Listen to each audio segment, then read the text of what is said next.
So we're cruising at 7 knots right now, and can you hear that? No, exactly, because this is a hybrid yacht, and it's my great pleasure to be back on board this Sunreef 60 Power Eco. Welcome aboard, double happiness.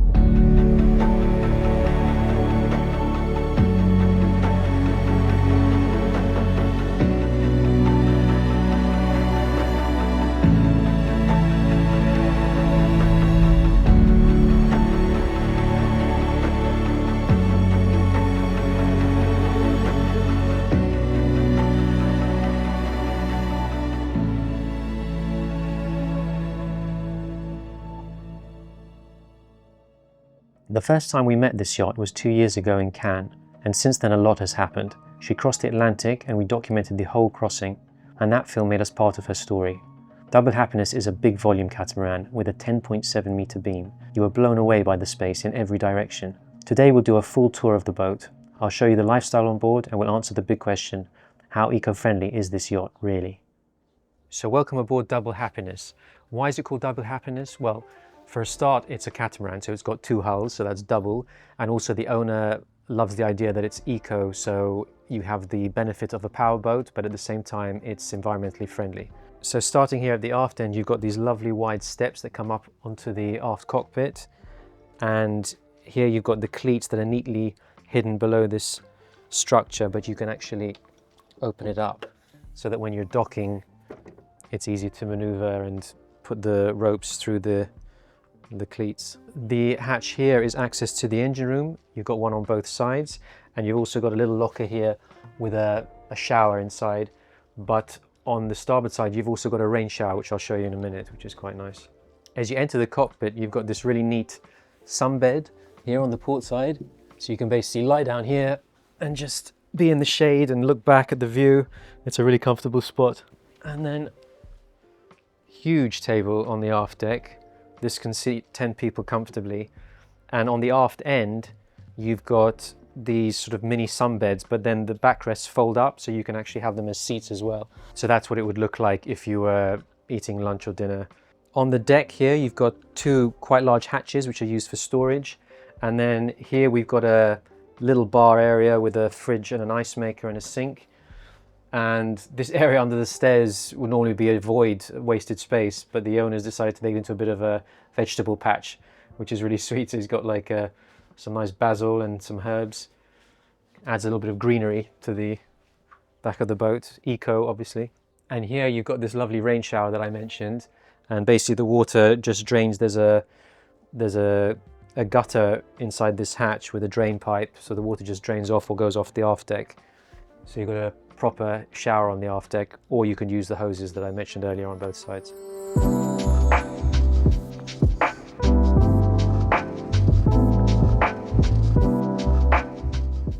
Now let's go inside the saloon, and this is my favorite part of the boat because it's huge. It feels more like an apartment, like a penthouse apartment, than a yacht. You've got a huge sofa on the starboard side with a chaise longue, a very neat little phone charger here inbuilt to the side table, and then opposite is this table, dining table, which seats 8 comfortably, so really spacious. The TV in the saloon is neatly tucked away here against the bulkhead, but it's on a gimbal, so you can bring it out and have it directly opposite the sofa. There's full surround sound in the saloon. You've got speakers on both sides, as you can see. And moving forward here is a very well appointed bar area with all your booze. You've got a tap, and this has got also a drinking water separate tap. There's on a reverse osmosis.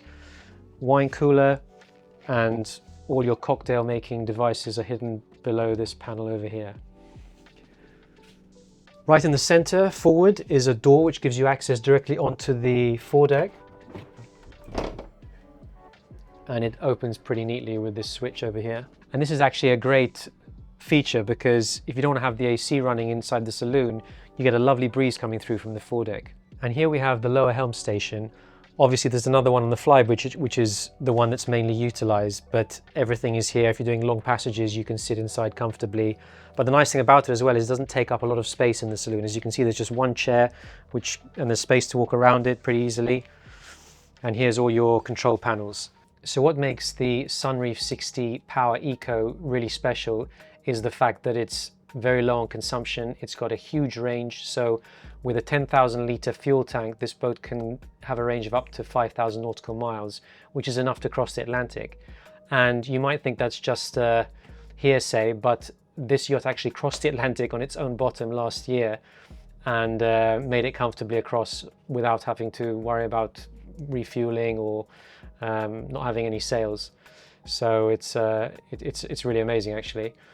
And basically the way it works is you've got, in the absence of engines, you've got 2 generators and you run both of them to load the battery up to maximum, and then you switch off one and let the battery start to come down a bit, and then you load up the other generator again to go to full battery, and then you swap over, so you're using alternate generators. But it's really incredible. And if you're not running the generators and you're on anchor, for example, there's enough battery power on this boat at normal levels to run for 48 hours continuously, which is amazing. So at night, no noise from generators, ACs are running. It's a real luxury. So in terms of equipment, right in here in the middle, we've got the propulsion system. So it's kind of the equivalent of an engine display. And it gives you obviously the generators. You can start them from here. It gives you your battery power. And then here we've got a Raymarine GPS / radar, which is touchscreen, autopilot, and then here is like a management system, so you can basically monitor all your tankage, do your lighting, check levels, and it's again touchscreen. Everything's very neatly laid out. A really nice ergonomic design. 2 bow thrusters, obviously, one for each hull, and then your throttles here on the starboard side. Each Sunreef 60 has a particular layout, and the owner on this boat wanted a 4-cabin layout. So that means it can sleep 8 guests comfortably, and it's commercially coded for charter, so it can have 8 charter guests. And then it has space for 3 crew, a double forward and a single on the port side. So let's go and have a look.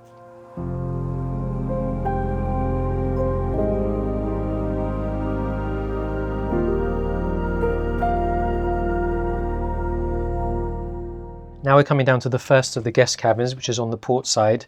And just a point, under the stairs, you've got a escape hatch, so if the boat capsizes, you've got one under each of the stairs into each of the cabins. Also, just before you enter the cabin, you've got a large cupboard here as well. As you can see, there's a very decent sized double bed, and it's outward facing, and you've got the windows opposite, so you've got a lovely view out onto the water when you're lying in bed, and this is mirrored in both of the forward guest cabins. Here's the TV, which is on a gimbal, so you can move it around to your liking, and the ensuite is forward. You've got a very decent sized shower, good head height, and sink and toilet. Now the master cabin on this Sunreef 60 is here on the port side aft, and it's obviously larger than the guest cabins. You've got a bigger ensuite and a slightly bigger cabin as well. And basically on the opposite side, on the other hull, the galley takes up much of the space that is utilized for the master cabin here. So yeah, large double bed again, a lot of space around the bed, which is different compared to the guest cabins. Unlike the guest cabins, the TV in the master cabin's on a rise and fall here, so it comes up and basically covers the window. And you've got slightly more storage space as well, with a cupboard on both sides of the windows. The master ensuite is obviously much bigger. You've got a lot of natural light from these windows. The shower is larger. You've got a seating area within the shower as well. And you've got his and hers sinks as opposed to the guest cabins, which only have one. Now let's look at the starboard hull. And on the aft side, you've got the smallest of the 4 guest cabins. There's a double bed. This time it's facing the wrong way, so you don't get the view outside, unfortunately. But because of the fact you've got the galley on this side, you have to compromise on the space. And there's an ensuite here as well. Still a decent sized shower and sink and toilet as well. Now I'll show you the galley. It's a decent size. It's not huge, but it's comfortable. And the fact you've got this huge window gives you a lot of light, and it also means you can open it up. So if you don't have the AC running and there's like cooking smell, you can open the windows up, and it's very airy. You've got a cooker here. You've also got another one on this side. There's a dishwasher and a full height fridge and freezer. And in this cupboard, you've got a dryer and a Miele Air washing machine.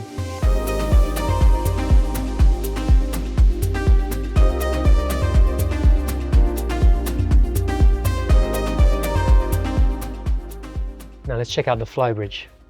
So moving forward here, we've got the upper helm station where everything is repeated from down below, and this is where you do most of your driving from. Here on the port side is a lovely barbecue area.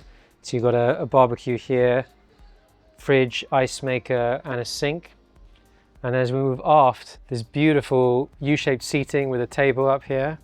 And then behind it, a sunbathing area so you can chill while underway and watch the world go by. Just behind the sunbeds, you've got 2 8-man life rafts, which means there's plenty of space for crew and guests should there be an emergency. But obviously that's a last resort. You do not want to have to use them.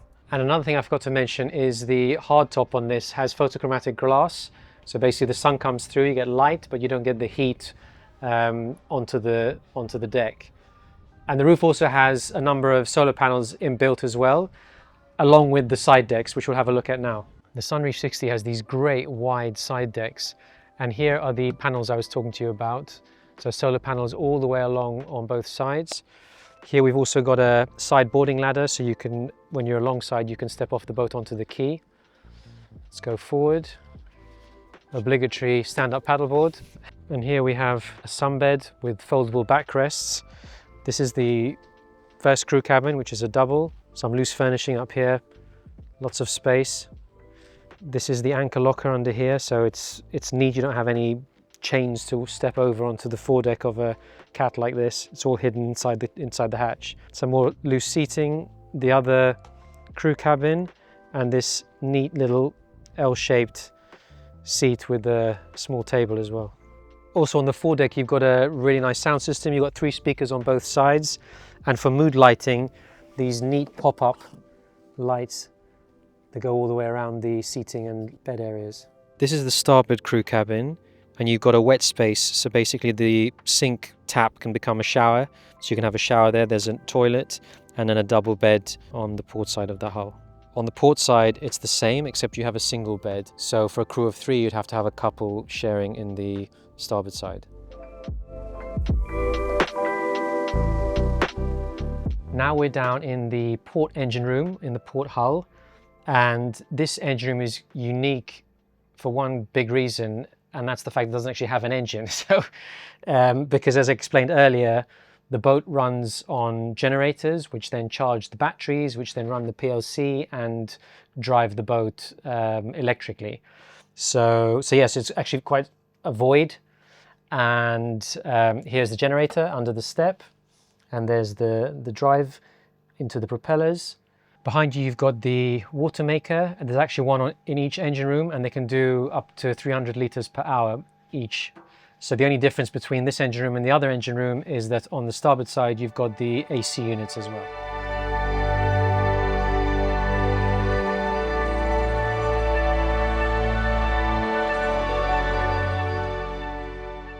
So it's the morning in Sardinia, and we had a great night's sleep because there was no generator running, so it was super quiet, slept really well, early morning swim. And now I'm going to show you one of the most important parts of this boat, which is the toys, because at the end of the day, it's all about lifestyle, and these make a big part of the fun that you're going to have on this boat.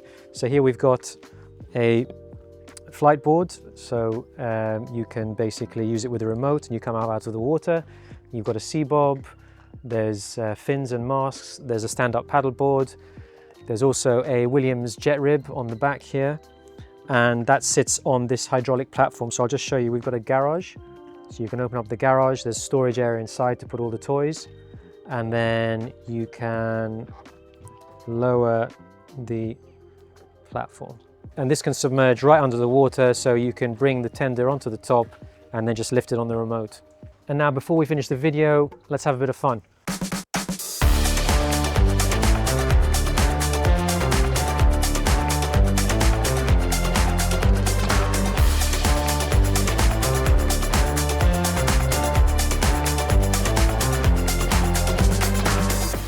So we're under the boat now, and you can see the other side of these emergency hatches. So these lead into each one of the 4 cabins. And basically they're there so that if the boat does unfortunately capsize, you can escape through the bottom of the hull. So that concludes our time on Double Happiness. I hope you enjoyed the walkthrough. It's been a really great experience for me, and I can understand why it's called Double Happiness, because we're leaving here with smiling faces. So let's look at the great thing about this boat. And again, it comes down to just the peacefulness of it. The fact that there's no noise, it's comfortable, there's no movement because it's a catamaran, so it's very stable. And yeah, it's just a very comfortable, relaxed environment to be on the water on. In terms of eco-friendliness, yes, the answer in short, absolutely, because it uses a fraction of the fuel that a normal motorboat of this size would use in a year. In fact, the owner only has to fuel it up once a year, and then it can last the entire season. And much of the time you can be without running generators at all, because you can be straight onto the batteries. And obviously when you're in port, you can charge the batteries from the shore power. So it really is a great option for someone who has concerns about sustainability on the water, and I think that's the way everyone should be nowadays. And it's a luxurious pleasure to be on a boat like this. Another important point to note about Double Happiness is she's commercially coded for charter, and she has a full charter season booked. So there is a lot of interest in this boat, even from the charter market. So if it's something that you wanted to buy as not an investment, but as a boat that's going to cover itself in terms of costs, then it's a great option. And as always, if you have any more questions, please visit the website or put a comment in the section below. And we hope you enjoyed the walkthrough, and we look forward to seeing you again soon. We speak yachting. Let's talk.